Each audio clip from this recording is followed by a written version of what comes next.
Bonjour, je m'appelle Romain, plombier chez Mebonpro par HomeServe. Aujourd'hui, je vais vous expliquer comment démonter la cartouche d'un robinet mitigeur. Comptez plus ou moins 30 minutes en fonction des difficultés que vous rencontrerez. C'est une opération accessible aux débutants. Voici la liste des outils dont vous aurez besoin. Une clé à molette, des clés 6 pans et des chiffons. Pour contrôler le débit et la température de l'eau à l'aide d'une seule manette, le robinet mitigeur est équipé d'une cartouche.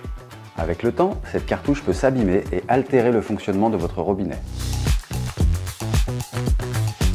Tournez la vanne du compteur d'eau d'un quart de tour. Ouvrez votre robinet et laissez-le couler jusqu'à ce qu'il n'y ait plus d'eau. Pour démonter la poignée, vous devez retirer la pastille, puis démonter la vis d'assemblage à l'aide de votre clé 6 pans. Avant de desserrer la vis, fermez la bonde afin d'éviter qu'elle ne tombe dans votre siphon. Dévissez la vis d'assemblage jusqu'à pouvoir retirer la poignée. Une fois la poignée démontée, dévissez manuellement l'entretoise. Munissez-vous d'une clé à molette pour dévisser l'écrou. Vous pouvez maintenant retirer la cartouche.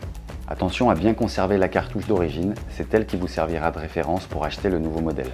La recherche d'une cartouche adaptée peut prendre un petit peu de temps, pensez-y.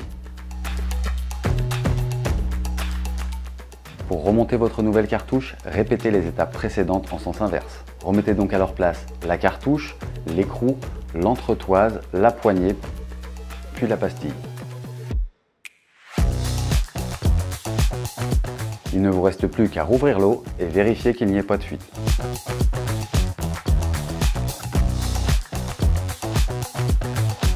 Les signes qu'une cartouche soit défectueuse sont des difficultés à manœuvrer votre poignée, une fuite sur le mitigeur ou encore un goutte à goutte même en position fermée. Pour dégripper un robinet mitigeur, vous pouvez utiliser du dégrippant acheté en grande surface ou encore appliquer une solution de vinaigre blanc que vous laisserez agir quelques minutes. Il existe différentes tailles et diamètres de cartouches, néanmoins les grandes marques utilisent le même modèle sur l'ensemble de leur gamme. Il en est tout autre chose pour les modèles de marque discount. Voilà, c'est à vous de jouer. À bientôt pour un nouveau tuto.